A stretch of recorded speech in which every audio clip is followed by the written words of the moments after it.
E aí galera, quem fala aqui mais uma vez é o professor Carlos Alípio e é um prazer mais uma vez trazer essa videoaula para vocês. E hoje nós iremos estudar a parte de ótica, luz. Bem, a ótica é um fenômeno que estuda os fenômenos que são relacionados à luz. Então, nós temos uma primeira imagem aí, que são dois espelhos planos associados, no qual uma bolinha verde é colocada no meio e são produzidas 4 imagens. Na imagem seguinte, nós temos uma lâmpada elétrica. Essa lâmpada elétrica ela emite luz propriamente. Na terceira imagem, nós temos um prisma, que é um objeto de vidro nesse formato, que ao incidir uma luz branca sobre ele, essa luz branca, ao passar pelo prisma, ela se divide em cores. Na quarta imagem, nós temos um copo contendo água, e ao se colocar um lápis, dá uma impressão que esse lápis está meio torto. Esse princípio está relacionado com o princípio da refração da luz. E na quarta imagem nós temos uma pintura, um artista no qual ele retrata um personagem olhando para um espelho, uma esfera, onde esse espelho reflete a sua imagem. Esse espelho mais à frente nós vamos caracterizá-lo como espelho convexo. Bem, como a ótica estuda a luz, inicialmente nós iremos definir alguns princípios básicos. E o que é luz? O que na verdade é luz? Luz é uma onda eletromagnética que faz parte do espectro eletromagnético, que é denominada de luz visível. Então nós temos aí na sequência o espectro eletromagnético, as ondas de rádio, AM, FM, TV, micro-ondas, infravermelho. Nós temos aí a luz visível, que é representada por essa pequena faixa cinza. Nós temos o ultravioleta e o raio-x. Então a luz visível, que representa essa área cinza, essa parte cinza do espectro, na verdade compreende da cor verde, da luz vermelha, aliás, ao violeta. O vermelho vai de 4.3 vezes 10 a 14 Hz até 7.5 vezes 10 a 14 Hz. E nós vamos estudar os aspectos ondulatórios da luz. Fontes de luz. As fontes de luz elas podem ser classificadas como fonte primária ou secundária. Inicialmente nós iremos estudar a fonte primária. Então o que é uma fonte primária? É uma fonte no qual os corpos emitem luz propriamente. Então os corpos naturalmente ele emite luz. Um exemplo é a lâmpada elétrica. Quando você pega uma lâmpada elétrica, liga no circuito elétrico e por ela passa uma corrente, essa lâmpada vai aquecer, vai acontecer um fenômeno chamado de efeito Joule, e devido a esse aquecimento ela vai emitir luz. Então fonte primária, corpos que emitem luz própria. Fonte secundária. Fonte secundária é todo aquele corpo que reflete a luz. Então fonte secundária, corpo reflete a luz e essa luz é proveniente da fonte primária. Fonte primária é luz própria e fonte secundária reflete a luz. Aí eu coloquei a imagem, uma casa no qual os raios solares incidem, bate na casa, bate nesses objetos que nós estamos visualizando e reflete para os nossos olhos. Então se a luz bate e reflete, essa fonte é dita secundária. Nós podemos classificar os corpos também como transparente. Um corpo pode ser transparente. Então, o que é um corpo transparente? É um corpo que deixa a luz passar de forma regular. Então, nós temos a imagenzinha aí, ó. Vem os 3 raios paralelos, incidem numa superfície de vidro, né? E o vidro, como é transparente, deixa a luz passar. Só que veja, a luz entra de forma paralela e sai do outro lado de forma paralela. Então, o paralelismo desses raios é mantido. Quando isso ocorre, a luz passa de forma regular, né? Esse material no qual deixa a luz passar é chamado de corpo transparente. O corpo ele pode ser também translúcido. O que é um corpo translúcido? É um corpo que permite a passagem de luz, só que de maneira irregular. Então nós temos um vidro fosco e uma planta por trás. A planta vai refletir a luz, E a luz vai passar por esse vidro, só que vai passar de maneira irregular. Por isso que nós não conseguimos visualizar de forma clara a planta quando passa pelo vidro fosco, porque o vidro fosco é um corpo translúcido. Ele permite a luz passar, só que deixa a luz passar de forma irregular. E nós temos também o chamado corpo opaco. Nesse corpo opaco, o corpo opaco não permite a luz passar, não permite passagem de luz. Então, se nós temos aqui uma placa, por exemplo, de chumbo e uma lâmpada, os raios provenientes dessa lâmpada, quando incidirem sobre a placa de chumbo não vai deixar essa luz passar. É tanto que é projetada aqui atrás uma sombra. Então, como ela não deixa a luz passar, a placa de chumbo, esse corpo é dito opaco. E agora eu vou comentar para vocês o chamado princípio da propagação retilínea da luz. Eu costumo dizer para os meus alunos que se ele entender o próprio enunciado, se ele entender propriamente como é que caracteriza o princípio, ele vai entender o conceito subsequente.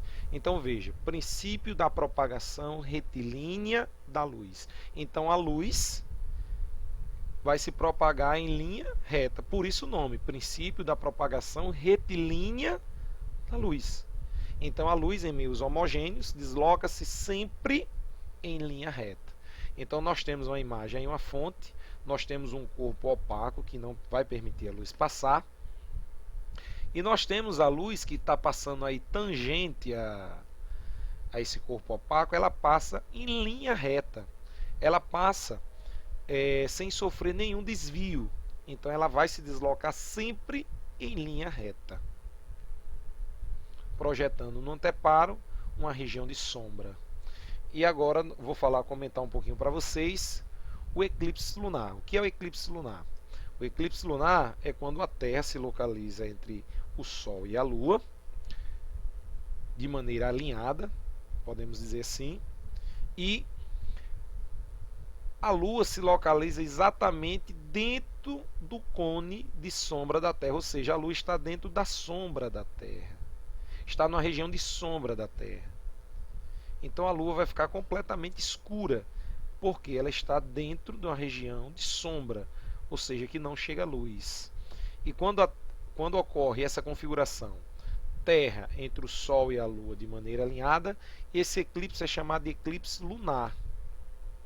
Mas também nós temos o eclipse solar, que é o que causa mais espanto conosco. Então nós temos aí o Sol, a Lua e a Terra. Então perceba, a Lua, nesse tipo de eclipse, a Lua se localiza entre o Sol e a Terra, projetando na Terra uma região de sombra, que é representada por essa área preta, uma região que não chega a luz, e projeta também uma região de penumbra, é uma região que a luz chega parcialmente. Então veja, como é que você poderia definir o que é um eclipse solar?